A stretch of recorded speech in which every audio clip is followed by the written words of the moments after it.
Citizenship, citizen तो वो व्यक्ति होते हैं, सिटीजनशिप किसको कहते हैं?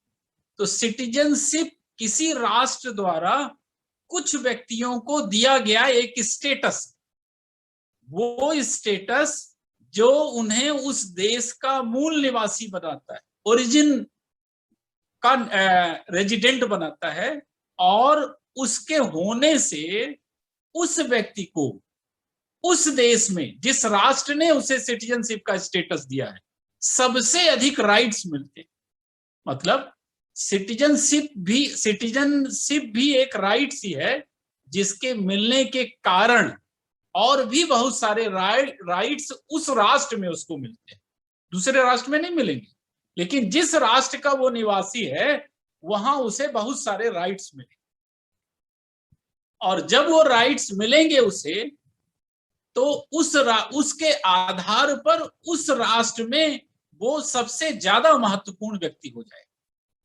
भारतीय संविधान में भी आर्टिकल 5 से 11 तक में ये व्यवस्था दी गई है कि हम किसे अपने देश का मूल नागरिक मानेंगे, किसे सिटीजनशिप देंगे। दरअसल किसी राष्ट्र में बहुत सारे अधिकार उस राष्ट्र में रहने वाले लोगों को मिलते हैं। उसमें से कुछ अधिकार ऐसे होते हैं जो विशेष होते हैं, वो केवल अपने नागरिकों को ही दिए जाते हैं, और कुछ अधिकार ऐसे होते हैं जिनमें राष्ट्र की कोई संसाधन का उपयोग नहीं होता, वो अधिकार उस राष्ट्र में रहने वाले अन्य लोगों को भी दिए जाते। तो भारत में जो आर्टिकल्स हैं, जो फंडामेंटल राइट्स हैं, उन फंडामेंटल राइट्स की दो कैटेगरी कर दी गई। एक कैटेगरी में वो सारे महत्वपूर्ण अधिकार रखे गए हैं जो केवल और केवल भारत देश के नागरिकों को दिए जाए, और दूसरे भाग में वो अधिकार रखे गए हैं जो नागरिकों को तो मिलेंगे ही मिलेंगे, लेकिन साथ में जो हमारे देश के नागरिक नहीं हैं, जो किसी दूसरे देश के नागरिक या कहीं के नागरिक नहीं, उनको उपलब्ध होंगे। अब मैं इन सब की कैटेगरी आपको अभी बताऊंगा।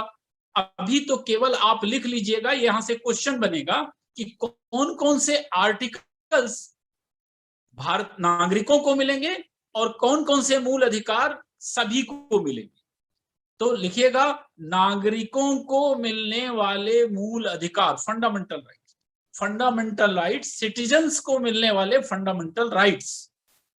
उसमें आर्टिकल है, पहला आर्टिकल लिखिएगा 15, जिसमें लिखा है कि राज्य नागरिकों के साथ जेंडर के आधार पर, रिलीजन के आधार पर, कास्ट के आधार पर, सेक्स के आधार पर कोई डिस्क्रिमिनेशन नहीं करेगा, कोई भेदभाव नहीं करेगा। तो वो आर्टिकल 15 केवल नागरिकों को मिलता है। और आर्टिकल 15 में एक महत्वपूर्ण चीज और भी है, जो हमारे यहाँ की एजुकेशनल इंस्टीट्यूट्स हैं, उन एजुकेशनल इंस्टीट्यूट्स में जो रिजर्वेशन मिलता है कमजोर वर्गों को, वो रिजर्वेशन केवल सिटीजन्स को मिलेगा, किसी विदेशी व्यक्ति को वो रिजर्वेशन नहीं मिलेगा। तो आर्टिकल 15 मिलता है केवल सिटीजन्स को।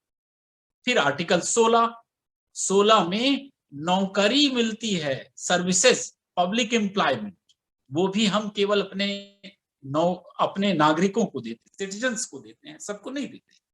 इसी तरह आर्टिकल 19 है, जो हमें भारत देश के किसी भी भाग में रहने की, घूमने की, अपना एसोसिएशन बनाने की, कुछ भी व्यक्त करने की स्वतंत्रता देता है। वो अधिकार भी केवल और केवल सिटीजन्स को भारत मिला हुआ है। फिर इसके अलावा दो आर्टिकल और हैं, कल्चरल और एजुकेशनल राइट्स 29 और 30, वो भी हम केवल सिटीजन्स को ही देते हैं। तो आर्टिकल 15, आर्टिकल 16, आर्टिकल 19, आर्टिकल 29 और आर्टिकल 30, ये 5 आर्टिकल ऐसे आर्टिकल हैं जो केवल और केवल सिटीजन्स को मिलते हैं, ये किसी विदेशी व्यक्ति को नहीं मिलते। 5 आर्टिकल आप याद रखिएगा।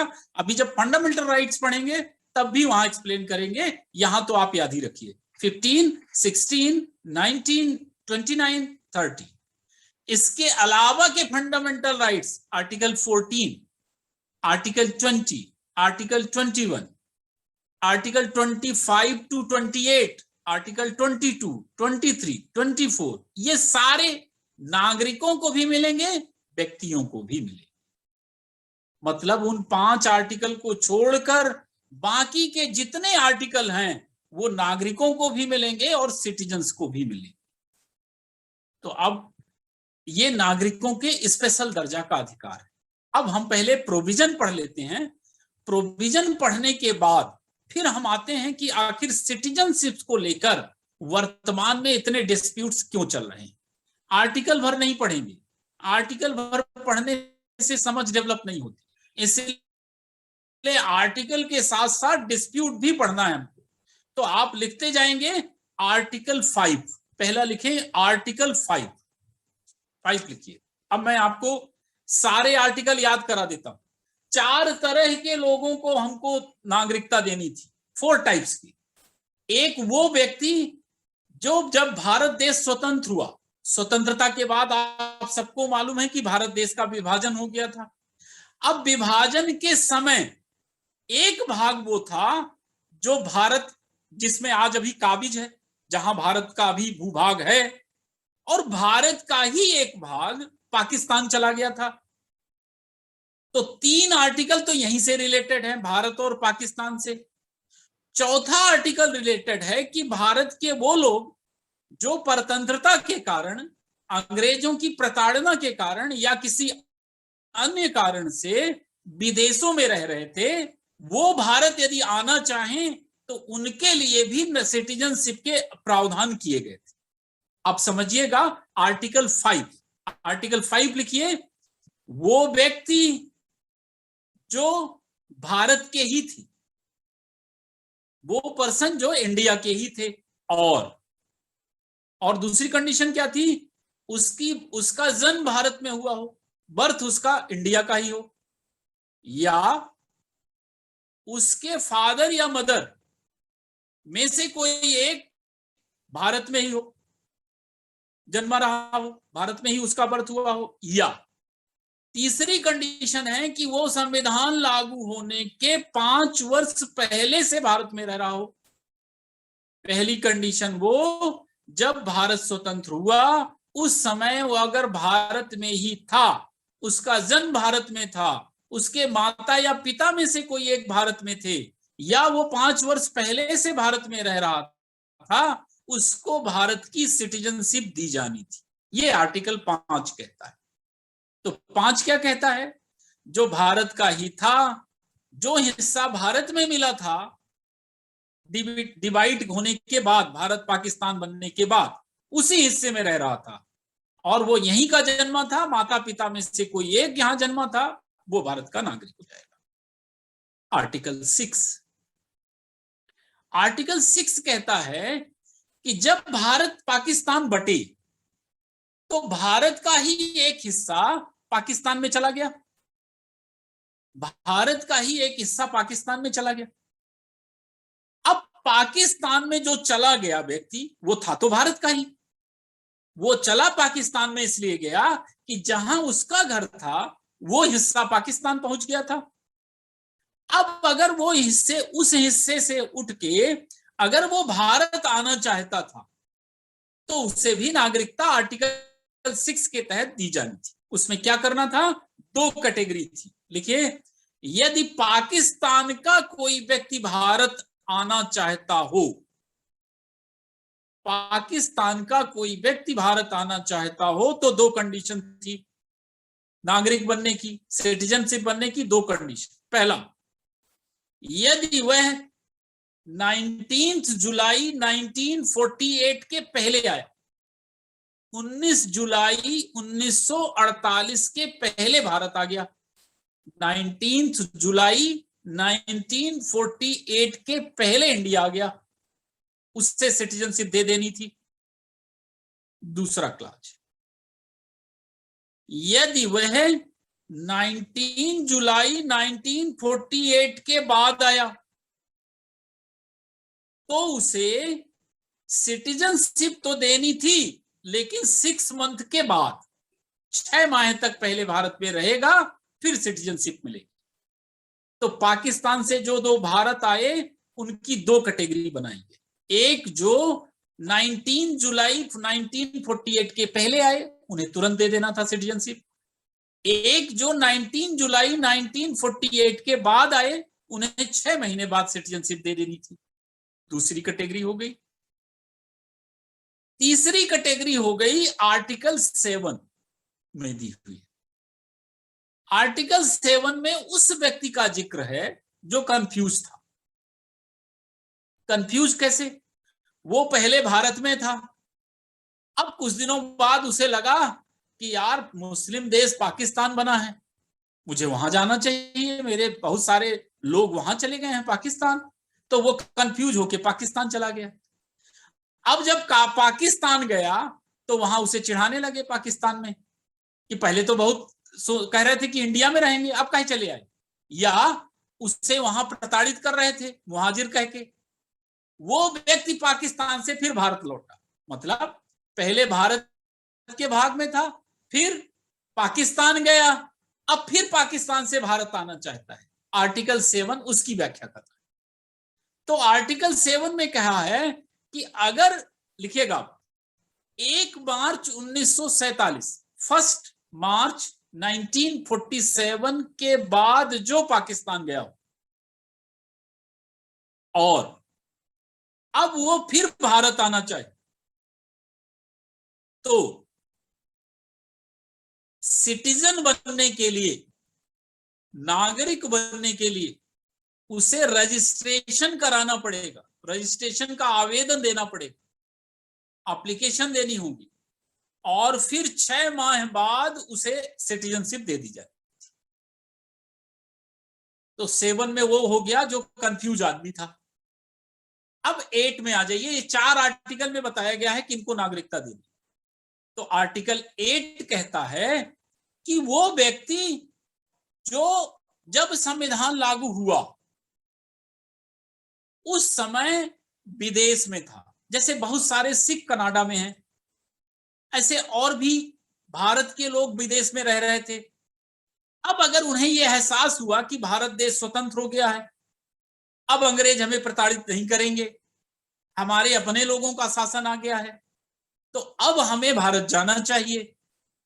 अगर ऐसा व्यक्ति जो था तो भारत का ही, लेकिन वो रह रहा था उस समय विदेश में, अगर वो व्यक्ति भारत आना चाहता है जो भारतीय मूल का था, भारतीय मूल का मतलब जिसके माता पिता दादा दादी भारत के थे, वो व्यक्ति अगर भारत आना चाहता है तो वो भी भारत का नागरिक बन सकता है, लेकिन उसके लिए व्यवस्था बनाई गई थी कि वो रजिस्ट्रेशन द्वारा ही वो भारत की नागरिकता हासिल करेगा। एक चीज इसमें और भी लिखी हुई है कि 1935 के अधिनियम के समय वो भारत में जन्मा रहा, 1935 के अधिनियम के समय भारत में जन्मा रहा, या उसके माता पिता या दादा दादी या उसके पूर्वज मूल रूप से इंडियन थे और वो फिर विदेश में रह रहा था, अब वो भारत आना चाह रहा था, तो उसे क्या करना था? रजिस्ट्रेशन कराना था। रजिस्ट्रेशन कराने के बाद उसे सिटीजनशिप दे दी जानी थी, नागरिकता दी जानी थी। तो ये 4 लोगों के लिए नागरिकता के उपबंध किए गए, आर्टिकल 5, आर्टिकल 6, आर्टिकल 7, आर्टिकल 8। 5 में है जो भारत में ही था, भारत में ही जन्मा था, उसे तुरंत नागरिकता दे दी जानी थी। 6 में है जो पाकिस्तान में था और भारत की नागरिकता चाह रहा था, तो वो पाकिस्तान से अगर भारत 19 जुलाई 1948 के पहले आ गया तो तुरंत नागरिकता दे देनी थी। 19 जुलाई 1948 के बाद आया तो 6 महीना रुक के देनी थी। 7 आर्टिकल जो कंफ्यूज आदमी था, पहले भारत से पाकिस्तान गया, पाकिस्तान से लौट के फिर भारत आया, तो वो अगर 1 मार्च 47 के बाद पाकिस्तान गया फिर लौट के भारत आया तो उसे भी भाई रजिस्ट्रेशन देनी थी। और अगला पॉइंट कौन सा? अगला जो विदेश में रह रहे थे, मतलब भारत पाकिस्तान बांग्लादेश की सीमा के बाहर रह रहे थे, वो अगर भारत आना चाहें तो उन्हें भी भारत की सिटीजनशिप देनी थी। ये 4 आर्टिकल हो गए। अब आर्टिकल 9 पे आ जाइए, आर्टिकल 9 लिखिए।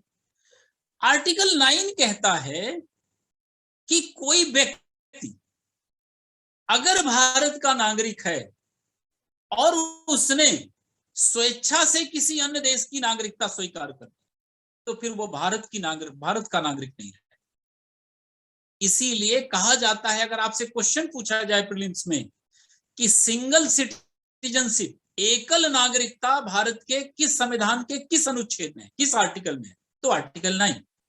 आर्टिकल 9 कहता है कि आप अगर भारत के नागरिक हैं तो किसी अन्य देश की नागरिकता नहीं लेंगे, और अगर आपने ऐसा कर लिया तो फिर आप भारत के नागरिक नहीं।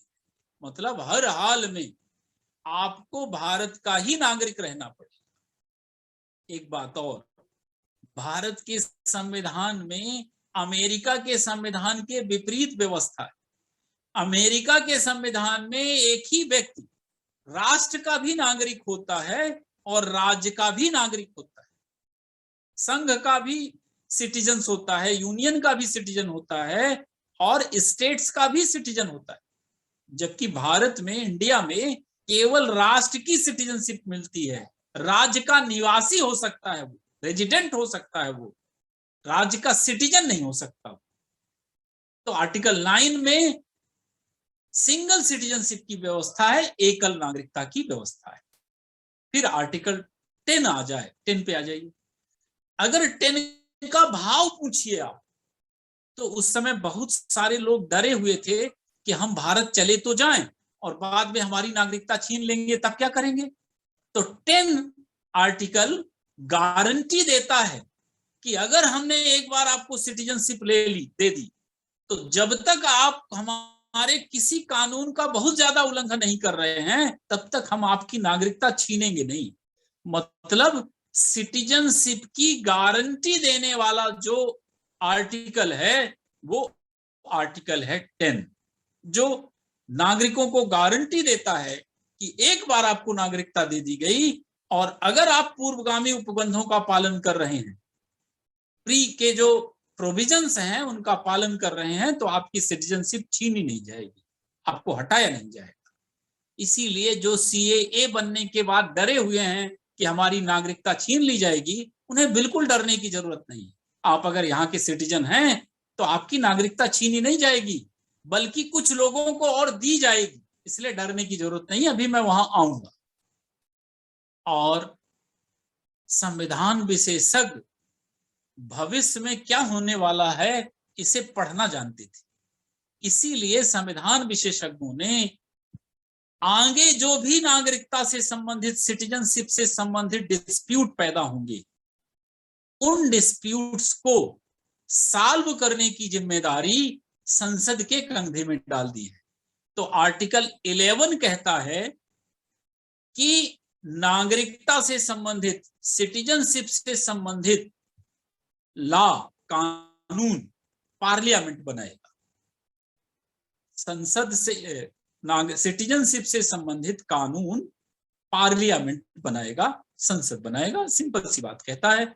और संसद ने इसी शक्ति का उपयोग किया है। वैसे भी आप अगर नागरिकता देखेंगे तो जो संविधान की 3 सूचियां बनी, यूनियन लिस्ट, स्टेट लिस्ट और कंकरेंट लिस्ट, समवर्ती सूची, उन सूची में नागरिकता संघ सूची में, यूनियन लिस्ट में है। तो नेचुरली जब संघ सूची में है तो उस पर कानून भी कौन बनाएगा?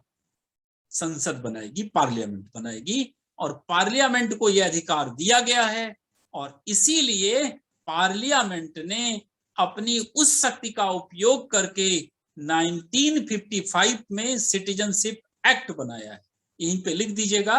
अब आर्टिकल 11 में दी हुई शक्ति का उपयोग करते हुए, पावर्स का उपयोग करते हुए, पार्लियामेंट ने, संसद ने सिटीजनशिप एक्ट सीए 1955 बनाया है। ये प्रोविजंस हैं जो सारे हो गए। इतने ही प्रोविजंस हैं, इतना पढ़ा के ही नागरिकता का चैप्टर खत्म कर दिया जाता है। पर वर्तमान संदर्भ में मेरा अपना मानना यह है कि सिटीजनशिप को लेके भारी डिस्प्यूट है। इस इसलिए इसको डिटेल में भी थोड़ा पढ़ना चाहिए, ताकि हम अफगानिस्तान का क्या इम्पैक्ट पड़ेगा हमारे ऊपर, वर्तमान में जो CAA को लेके डिस्प्यूट है और CAA के प्रोविजंस क्या हमारे फंडामेंटल राइट्स को वायलेट कर रहे हैं, ये जो डिबेट चल रही है और इसको लेके जो सुप्रीम कोर्ट में मुकदमे दायर हुए हैं, उनके आर्गुमेंट क्या हैं, वो सब भी जानना चाहिए। तो मेरे ख्याल से आप जानना चाहेंगे। वैसे मैं सिटीजनशिप एक्ट भी पढ़ाऊंगा आपको अभी, उसमें नागरिकता देने के तरीके क्या हैं और नागरिकता छीनने के तरीके क्या है, सिटीजनशिप दी कैसे जाएगी और सिटीजनशिप ली कैसे जाएगी। पहले थोड़ा सा पृष्ठभूमि की चर्चा हो जाए, फिर मैं वहां पहुंचता हूं। देखिए, जब संविधान लागू हुआ था, तब संविधान निर्माताओं ने ये नहीं सोचा था कि सिटीजनशिप इतना डिस्प्यूटेड होने वाला है फ्यूचर। लोगों ने कल्पना ही नहीं की होगी कि सिटीजनशिप को लेके ऐसे ऐसे विवाद भी पैदा हो सकते। जो विवाद आज में पैदा हुए हैं, उन विवादों की तो किसी ने कल्पना ही नहीं की। अब पहले मैं बताता हूं कि किसी राष्ट्र में रहते कैसे कैसे लोग। तो देखिए, किसी राष्ट्र में नागरिक भर नहीं रहते, उस देश के मूल निवासी भर नहीं रहते। उस राष्ट्र में वो भी लोग रहते हैं जो नागरिक नहीं है। अब प्रश्न ये है कि जो नागरिक नहीं है उनकी कैटेगरी क्या क्या है। तो आप इसको ऐसे समझिए कि जो व्यक्ति नागरिक नहीं है, वो उसमें से एक तो होंगे विदेशी, जिनको कि नागरिकता के चैप्टर में एलियन कहते हैं। वैसे तो एलियन मतलब दूसरे ग्रह का निवासी होता है, लेकिन नागरिकता के चैप्टर में उसका मतलब हो गया, एलियन का मतलब हो गया फॉरेनर, विदेशी। अब देखिए, कोई विदेशी दूसरे राष्ट्र में कैसे जाता है और नागरिक कोई कहां का है, ये प्रमाणित कैसे होता है। तो नागरिक कोई कहां का है, इसके प्रमाण का सबसे बड़ा आधार होता है पासपोर्ट। किसी भी व्यक्ति को जिस देश ने, जिस कंट्री ने पासपोर्ट दिया है, वो उसी देश का नागरिक माना जाता है। अब वो पासपोर्ट लेके फिर जिस देश में उसको यात्रा करनी होती है, वहां का वो वीजा लेता है। वीजा मतलब एक तरह से उस देश में जाने की अनुमति, और जितनी ड्यूरेशन वीजा में दर्ज होगी उतने समय तक वहां रहने की अनुमति। तो भारत में भी ऐसे लोग आते हैं, विदेशों में भी जाते हैं। अब लोग जाते क्यों हैं एक से दूसरी जगह में, तो उसका कॉन्सेप्ट देश के अंदर वाला जो है वही बाहर वाला। आप किस राष्ट्र में जाना चाहते हैं? गांव से लोग शहरों में क्यों आते? गांव से लोग शहरों में इसलिए आते हैं ताकि हमें शहरों में अच्छा रोजगार मिले, एम्प्लॉयमेंट मिले, अच्छी एजुकेशन मिले, अच्छा हेल्थ स्ट्रक्चर मिले, अच्छा इंफ्रास्ट्रक्चर मिले, हमारे बच्चों को अच्छी से अच्छी फैसिलिटी मिले, कानून व्यवस्था की स्थिति अच्छी हो। इसलिए लोग बड़े शहरों की ओर पलायन करते हैं। राष्ट्रों के संदर्भ में भी यही स्थिति। राष्ट्रों के संदर्भ में स्थिति यह है कि जो राष्ट्र डेवलप है, उन राष्ट्रों में बहुत सारे लोग जाना चाहते हैं। क्यों? क्योंकि वहां पे बेटर अपॉर्चुनिटी है रहने की। अब जाने की एक वजह केवल आकर्षण भर नहीं है, अट्रैक्शन के कारण भर नहीं जाते। बहुत सारे राष्ट्र ऐसे हैं जो लोगों, जहां किसी विशेष कम्युनिटी के लोगों को प्रोसिक्यूट किया जाता है, उन्हें परेशान किया जाता है, उनको उनके साथ अत्याचार किया जाता है, तो उस अत्याचार के कारण वो अपना राष्ट्र छोड़ के दूसरी जगह जाना चाहते। खैर, अभी पहली कैटेगरी पे आए। तो कोई व्यक्ति जो पासपोर्ट और वीजा लेके हमारे देश आया, मान लीजिए भारत आ गया, तो इसे हम कहेंगे वैलिड एलियन, वैध विदेशी। मतलब जो कानून की हिसाब से भारत में आया है और जितने दिनों तक रहने आया है भारत में, उतने दिनों तक ही रहता है, उसके बाद वो वापस चला जाता है।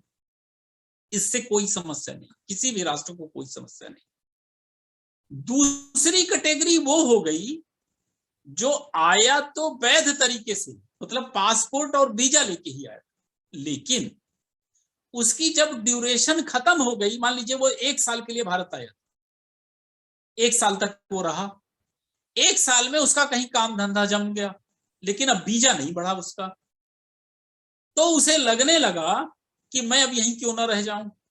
जैसे एक पिक्चर आई थी राम जी लंदन वाले, वहां पे राम जी लंदन वाले में राम जी का जिसने रोल किया, राम जी का रोल किया है 3 इडियट में जो फरहान है, उसने वो चला गया वहां, वहां उसका काम धाम जम गया, वीजा खत्म हो गया, उसके बाद भी वो वहीं रुक गया। बहुत सारे लोग ऐसा करते हैं। तो वो यहाँ आया तो वैलिड तरीके से, लेकिन वीजा की अवधि खत्म होने के पहले उसे लौट जाना चाहिए था और वो वापस नहीं लौटा, वो अब इलीगल हो गया, इलीगल माइग्रेंट्स हो।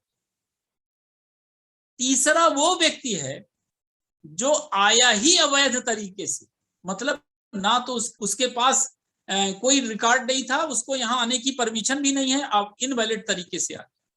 जैसे बांग्लादेश से भारत में लोग आ रहे हैं इनवैलिड तरीके से, बाउंड्री का डिमार्केशन नहीं होने के कारण वो लोग बेधड़क भारत में एंट्री कर जाते हैं।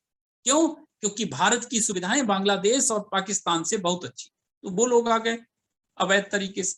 लेकिन वो लोग किसी न किसी देश के निवासी हैं। अभी मैंने जितनी कैटेगरी बताई उसमें ये बताया कि भारत के लिए भले वो अवैध होंगे, लेकिन उनके रहने की जगह कहीं ना कहीं है, मतलब वो कहीं ना कहीं के निवासी हैं, कहीं ना कहीं के सिटीजन हैं। एक कैटेगरी और है जो सबसे तकलीफ दे, कहने को तो ये पृथ्वी बहुत बड़ी है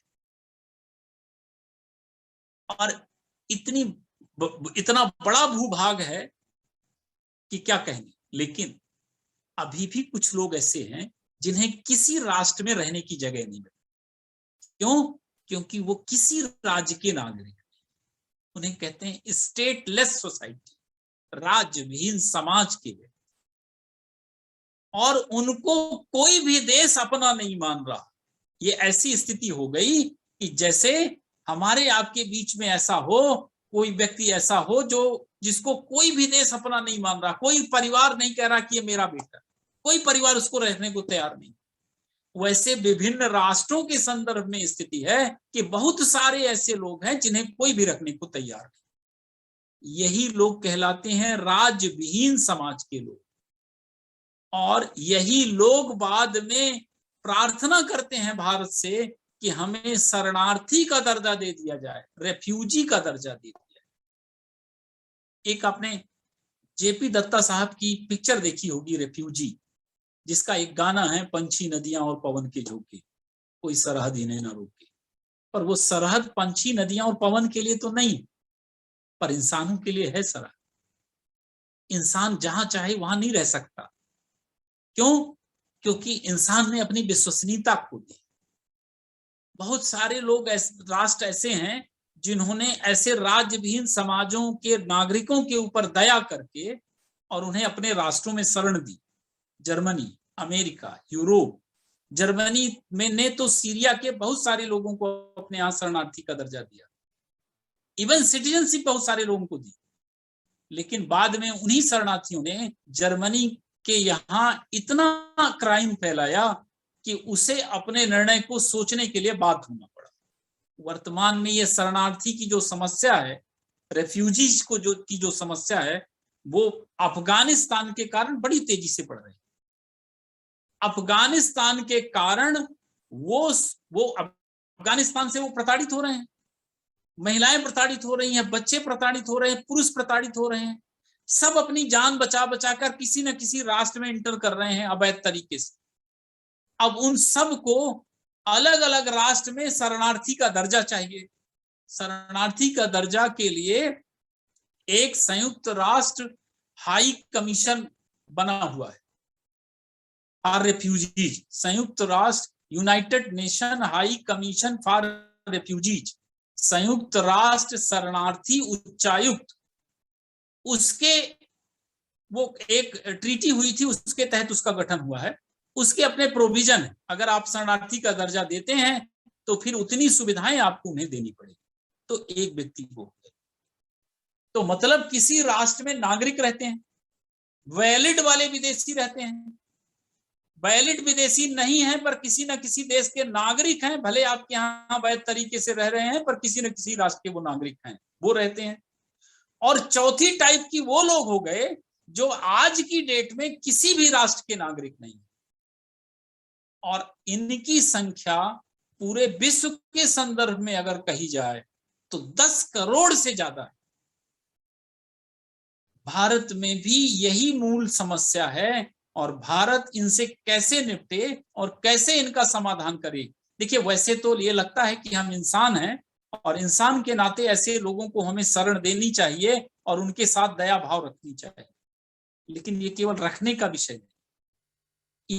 यहाँ तो अगर आपने उनको रख लिया है तो रखने के साथ साथ आपको उनको अपने संसाधन भी साझा करने होंगे। अब जिस राष्ट्र में अपने देश की जनता को ही खिलाने के लिए, अपने राष्ट्र की जनता को ही आवास देने के लिए, अपने राष्ट्र की जनता को ही स्वच्छ पानी देने के लिए, एजुकेशन देने के लिए, इलाज कराने की व्यवस्था देने के लिए संसाधन उपलब्ध नहीं है, वहां फिर ये मुद्दा प्राथमिक महत्व का हो जाता है कि जो हमारे राष्ट्र का नहीं है उसे हम ये सुविधाएं कैसे उपलब्ध कराएं। आपके घर में अगर अपने परिवार के सदस्यों के लिए खाना, रहना, भोजन का इंतजाम ना हो, तब आप फिर किसी दूसरे को अपने परिवार में कैसे रख सकते? प्रश्न ये है, भावना का भर प्रश्न नहीं है। संसाधन भी पर्याप्त उपलब्ध हो, इसका भी प्रश्न उपस्थित होता है। तो किसी राष्ट्र में इतने सारे लोग रहते हैं, अब जो नहीं है भारत देश के नागरिक, अगर वो चाह रहे हैं कि भारत में नागरिकता मिल जाए, तो क्या भारत में ऐसा कोई प्रावधान है, प्रोविजन है जिसके तहत उन्हें नागरिकता दी जा सकती है? तो प्रोविजन है, और वो प्रोविजन है सिटीजनशिप एक्ट 1955 में। पहले था वो सीए, अब बन गया सीएए, सिटीजनशिप अमेंडमेंट एक्ट। तो अब जो पहले सीए पढ़ लें, तब फिर सिटीजनशिप अमेंडमेंट एक्ट भी पढ़ लेंगे, तब आपकी स्थिति क्लियर हो जाएगी, आपको सारे डिस्प्यूट समझ में आ जाएंगे। तो पहले लिखें सिटीजनशिप एक्ट, शॉर्ट में लिखाऊंगा, बहुत ज्यादा नहीं बताऊंगा। अच्छा, अभी थोड़ा सा बात और बता दें, इसके इश्यूज और बता दें। अब देखिए, एक तो ये ऐसे आ गए, इसकी समस्या हुई।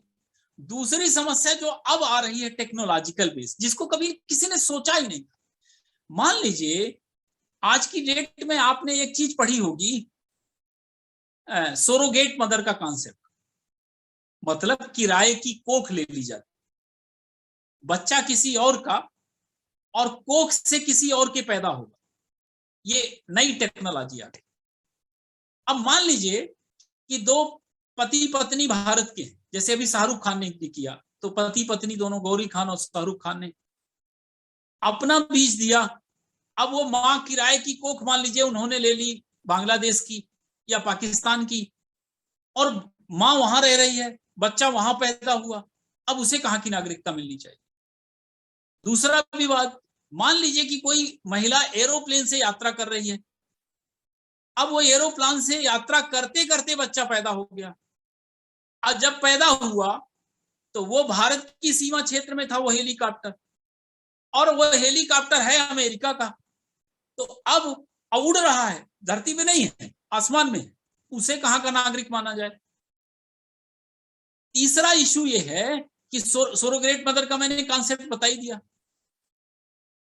अमेरिका में एक कॉन्सेप्ट है कि जहां जो पैदा हुआ, अमेरिका में अगर पैदा हो गया तो अमेरिका का नागरिक हो जाता है।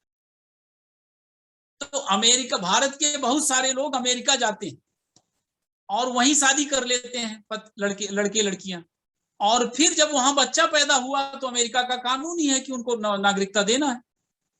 तो जब अमेरिका का कानून ही है कि उन्हें नागरिकता देना है, तो वो बच्चे को तो नागरिकता दे रहे हैं, लेकिन अब माँ बाप उसके नागरिक नहीं है, और उनका वीजा खत्म हो गया तो उन्हें भारत आना है।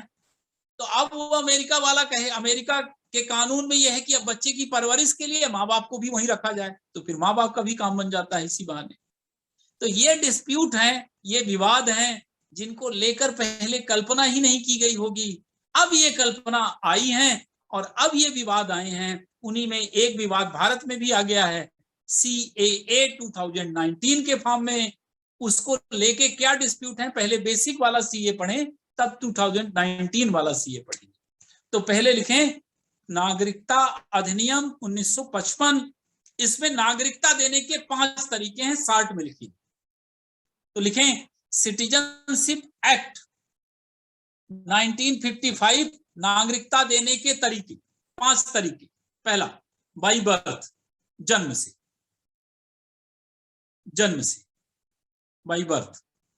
अब ये ऐसा है कि माता या पिता में से कोई एक भारतीय हो और बेटा भारत में ही जन्मा हो तो वो भारत का नागरिक हो जाएगा, पहला क्लाज। दूसरा क्लाज बाई बर्थ का, बाई डिसेंट, वंश के आधार। अब यहां पर वो बच्चा भारत में पैदा नहीं हुआ, पहला वो जिसके माता या पिता भारत में ही पैदा हुए और उनका बच्चा भी भारत में पैदा हुआ, उसको तो बाई बर्थ दे ही देनी है नागरिकता। दूसरा है बाई डिसेंट, वंश द्वारा। इसमें बच्चा तो बाहर पैदा हुआ, मान लीजिए कि भारत के 2 नागरिक थे जिनने शादी की हुई है, माता पिता भारतीय हैं, लेकिन उनका बच्चा जब पैदा हुआ तब वो इंग्लैंड में थे। तो चूंकि माता पिता भारतीय हैं इसलिए बच्चा भले इंग्लैंड में पैदा हुआ लेकिन वो भारत का नागरिक माना जाए। तो दूसरी व्यवस्था हो गई बाई डिसेंट, तो बाई डिसेंट भारत का नागरिक हो जाएगा वो। तीसरी व्यवस्था हो गई बाई रजिस्ट्रेशन, पंजीकरण द्वारा। अब ये तीसरी व्यवस्था है, पहली तो वो हो गई जो भारत के ही थे, बच्चा भी भारत में पैदा हुआ। दूसरा, माता पिता भारत के थे, बच्चा बाहर पैदा हुआ। तीसरा, माता पिता भारतीय नहीं है, रजिस्ट्रेशन वाले में लिखिएगा, रजिस्ट्रेशन वाले में मदर फादर इंडियन नहीं है, भारतीय नहीं है, लेकिन उनके पूर्वज भारतीय थे,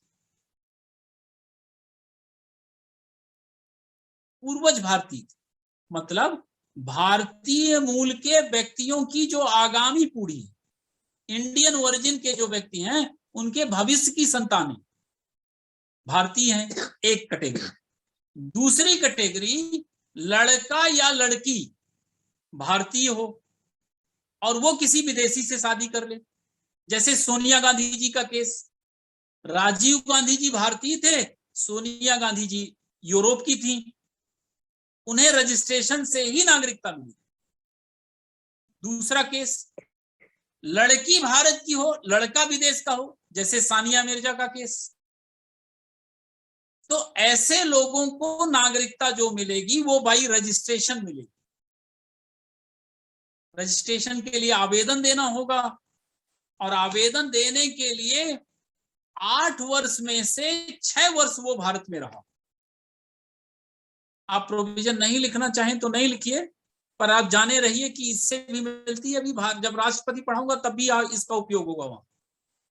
तो 8 साल में से 6 साल वो भारत में रहा हो और पिछले 1 साल से कंटिन्यू भारत में रहा, 8 में से 6 वर्ष भारत में रहा हो,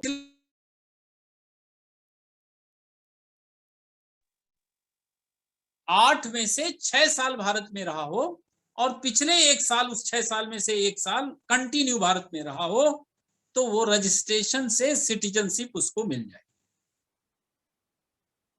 ये क्लास हो गया, पहला हो गया बाई बर्थ, दूसरा हो गया बाई डिसेंट, तीसरा हो गया बाई रजिस्ट्रेशन। रजिस्ट्रेशन कौन? जो जिसकी वर्तमान पीढ़ी भारतीय नहीं है लेकिन पिछली पीढ़ियां भारतीय थी, या पति पत्नी में से कोई एक भारतीय हो, कोई एक बाहर का हो, उसमें से दूसरा अगर रजिस्ट्रेशन।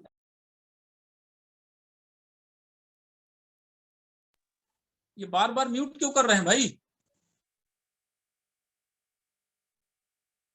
चौथी प्रोसेस है नेचुरलाइजेशन, प्राकृतिक रूप से। तो प्राकृतिक रूप से अब आप उनकी कल्पना करिए, उन व्यक्तियों की कल्पना करिए कि जो व्यक्ति नामी गिरामी है, अपने अपने क्षेत्र की फेमस हस्तियां, कोई म्यूजिक का बहुत बड़ा स्टार है, कोई खेल की दुनिया का बहुत बड़ा खिलाड़ी है, कोई बहुत बड़ा साइंटिस्ट है। ऐसे लोग अगर भारत आना चाहते हैं तो उन्हें नेचुरलाइजेशन के जरिए सिंपल आवेदन से नागरिकता दे दी जाए, नेचुरलाइजेशन के जरिए। या कोई व्यक्ति जो कोई कहीं नौकरी कर रहा है और बहुत दिनों से भारत में रह रहा है और उसकी इच्छा जागृत हो गई कि अब मुझे भारत ही सूट कर रहा है, मुझे भारत में ही रहना है।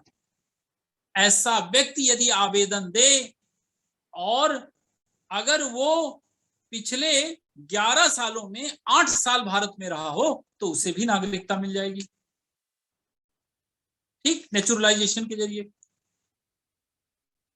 नहीं 11 साल नहीं, 14 साल में 11 साल, सॉरी 11 से 8 नहीं, 14 साल में 11 साल रहा हो और 1 साल कंटिन्यू रहा हो तो उसे भारत की नागरिकता मिल जाएगी। किसे? ऐसा व्यक्ति जो विदेश का है, उसकी दो कैटेगरी। एक कैटेगरी वो जो नामी गिरामी हस्ती हो, साहित्य की हो, कला की हो, समाज सेवा की हो, वैज्ञानिक हो, उसे तो डायरेक्ट दे देना है आवेदन पे। जो सामान्य आदमी है, विदेश का नौकरी कर रहा है और उसका मन है यहाँ रहने का, वो अगर पिछले 14 में से 11 साल रहा हो और 1 साल लगातार रहा हो तो उसे भी भारत की नागरिकता दे देनी है। ये 4 तरीके हो गए। और 5वां तरीका तो बिल्कुल जायज है, जो आपके 100वां समझौते में हुआ या जो बेरूवाड़ीवाद में हुआ, वो तरीका है by incorporation of territory. By incorporation of territory, क्षेत्र समावेशन द्वारा। इसको आप ऐसे समझिए कि मान लीजिए कि भारत ने किसी विदेशी क्षेत्र को अपने में मिलाया, जैसे सिक्किम को मिलाया, बांग्लादेश का 100वें संशोधन में हिस्सा आया, बेरूवाड़ीवाद में 9वें संशोधन में हिस्सा आया। ऐसे लोग जब क्षेत्र शामिल होगा तो वहां के लोग भी शामिल होंगे, और जब वहां के लोग भारत में शामिल होंगे तो उन्हें भी भारत की नागरिकता दी जाए। तो नागरिकता देने के भारत में 5 तरीके, एक बाई बर्थ, एक बाई डिसेंट, एक बाई रजिस्ट्रेशन, एक बाई नेचुरलाइजेशन, एक बाई इनकॉर्पोरेशन। तो जन्म में कोई दिक्कत ही नहीं है। डिसेंट वो जिनके माता पिता भारतीय हैं, बच्चे का जन्म बाहर हुआ हो। रजिस्ट्रेशन में आगामी पीढ़ियां, पुरानी पीढ़ियां भारत की हों और वर्तमान पीढ़ी भारत की नागरिकता चाह रही हो, या पति भारतीय हो, पत्नी बाहर की हो और उसे नागरिकता चाहिए, या पत्नी भारत की है और पति बाहर का है, उसे नागरिकता भारत की चाहिए। तो वो 8 में से अगर 6 साल भारत में रहेगा तो उसे नागरिकता मिल जाएगी। चौथा, जो भारत में नौकरी कर रहा है और उसे भारत की नागरिकता चाहिए, तो वो 14 में से 11 साल भारत में रहे और 1 साल लगातार रहे तो भारत की नागरिकता पा जाएगा। और 5वां, किसी अगर क्षेत्र को भारत में मिला लिया जाएगा तो वहां का क्षेत्रफल भर भारत में नहीं शामिल होगा, बल्कि वहां के जो व्यक्ति रहे होंगे उन्हें भारत की नागरिकता भी प्रदान कर दी जाएगी। सिटीजनशिप एक्ट में ये 5 तरीके। 6वां, और अब नागरिकता अगर छीनी जाएगी तो वो कैसी छीनी जाएगी, 3 तरीके वो हैं, वो भी लिख दीजिए, तब समझ में आ जाएगा आपको। तो सिटीजनशिप छीनने के तरीके कैसे हम ले सकते हैं वापस, टर्मिनेशन के तरीके। तो एक तरीका है, बड़ा जायज है, renunciation of citizenship. Renunciation of citizenship, स्वेच्छा से छोड़ देना। स्वेच्छा से छोड़ देना, स्वेच्छा से छोड़ देना बड़ा सिंपल है। अगर कोई व्यक्ति भारत का नागरिक रहना ही नहीं चाहता और वो कह रहा है कि हम आपकी नागरिकता छोड़ रहे हैं, तो नागरिकता समाप्त हो जाएगी, कोई समस्या नहीं उसमें। तो एक तरीका हो गया सिटीजनशिप को स्वेच्छा से छोड़ देना। दूसरा लिख दीजिएगा, टर्मिनेशन, बर्खास्तगी द्वारा। टर्मिनेशन, बर्खास्तगी द्वारा। अब टर्मिनेशन कब किया जाएगा? यदि कोई भारत का नागरिक किसी अन्य देश की सदस्यता नागरिकता ले ली तो आर्टिकल 9 के अगेंस्ट हो गया, और 9 के अगेंस्ट हो जाएगा तो उसकी सदस्यता चली जाएगी। तो भारत का नागरिक है और वो स्वेच्छा से किसी दूसरे देश की नागरिकता ले लेगा तो फिर भारत की नागरिकता से उसे टर्मिनेट कर दिया जाएगा। दूसरा तरीका वो हो गया। तीसरा तरीका हो गया वंचित करना। डिप्रीवेशन, वंचित करना, इंग्लिश में बोलेंगे उसे डिप्रीवेशन। इसमें यह है कि अगर किसी ने फर्जी तरीके से गलत प्रमाण पत्र लगा के, गलत पासपोर्ट लगा के भारत की नागरिकता ले ली, तो उसकी जब ही जांच में वो सामने आएगा, उसको नागरिकता से छीन लिया जाएगा, उसके ऊपर बर्खास्त कर दिया जाएगा, हटा दिया। इन 3 तरीकों से ही किसी की नागरिकता छीनी जा सकती है। चौथा संविधान में कोई तरीका नहीं है, ना नागरिकता अधिनियम में कोई तरीका है। इसलिए जो लोग इस भ्रम में हैं कि हमारी नागरिकता चली जाएगी, उन्हें, अगर उन्होंने इन 3 में से कोई एक कृत्य नहीं किया है, तो उन्हें डरने की जरूरत नहीं है कि उनकी नागरिकता कोई भी छीन सकता है। नागरिकता किसी एक व्यक्ति की पसंद या नापसंद से नहीं दी जानी, वो एक निश्चित नियमों के तहत मिलनी है, और वो नियम की पूर्ति जो करेगा उसे नागरिकता मिलेगी, और जो नहीं पूर्ति करेगा उसकी नागरिकता छीन ली जाएगी। ठीक है, नहीं दी जाएगी।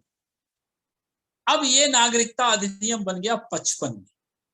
इस नागरिकता अधिनियम में समय समय पर संशोधन किए गए। एक संशोधन हुआ 85 में, 1985 में संशोधन हुआ इसी नागरिकता में। तब वो हो गया CAA 1985, सिटीजनशिप अमेंडमेंट एक्ट 1985। फिर संशोधन हुआ 1986 में, CAA 1986। फिर संशोधन हुआ CAA 1992। फिर संशोधन हुआ CAA 2003। और अभी जाके संशोधन हुआ है CAA 2019। CAA 2019। तो 2019 में अभी वाला संशोधन हुआ है, जिसको लेके डिस्प्यूट बहुत ज्यादा है। क्यों है डिस्प्यूट? वो अब आज तो नहीं हो पाएगा, लेकिन इसकी मैं पृष्ठभूमि आपको बता देता हूं। असम समस्या का मूल कारण सिटीजनशिप ही है। दरअसल असम समस्या जन्मी क्यों, वो मैं बता देता हूं आपको शॉर्ट में, और फिर आपको कल अगले लेक्चर में यहीं से बताते हुए सीधे मूल अधिकार में चले चलेंगे। असम का जो वर्तमान हिस्सा है, जहां अभी असम है, उसके आसपास के जितने राज्य हैं सब पहले असम के ही हिस्सा हुआ करते थे। बांग्लादेश से यह हिस्सा लगा था। जब कभी बांग्लादेश में कुछ समस्या होती थी तो बांग्लादेश से लोग, चूंकि बाउंड्री नहीं थी, भारत में आ जाया करते थे। और धीरे धीरे बांग्लादेश में इतनी ज्यादा में लोग, संख्या में लोग आ गए, और ट्राइबल एरिया का भाग था वो, तो वो अपनी संस्कृति के प्रति ज्यादा सेंसिटिव रहते थे वो। तो वो लोग जब असम में आने लगे, धीरे धीरे असम में वो समस्या इतनी विकराल रूप से बढ़ने लगी कि असम में इसको लेकर भारी आक्रोश पैदा हुआ। असम, पाकिस्तान का बांग्लादेश से जब कभी भी डिस्प्यूट होता रहा, पाकिस्तान बांग्लादेश की जब भाषा उर्दू घोषित की गई, तब वहां बड़ा आंदोलन हुआ, मारकाट मची, तो लोग असम में आ गए। और इस तरह असम में असम के लोग अल्पसंख्यक हो गए और दूसरे लोग वहां आकर बहुसंख्यक हो गए। और असम की समस्या का मूल कारण विदेशों से आए और अन्य राज्यों से गए अवैध अप्रवासी ही हैं। उनके कारण असम हमेशा हिंसा की आग में जलता रहता है। और जब बांग्लादेश अलग राष्ट्र बना, उस समय इंदिरा गांधी ने बांग्लादेश से समझौता किया था।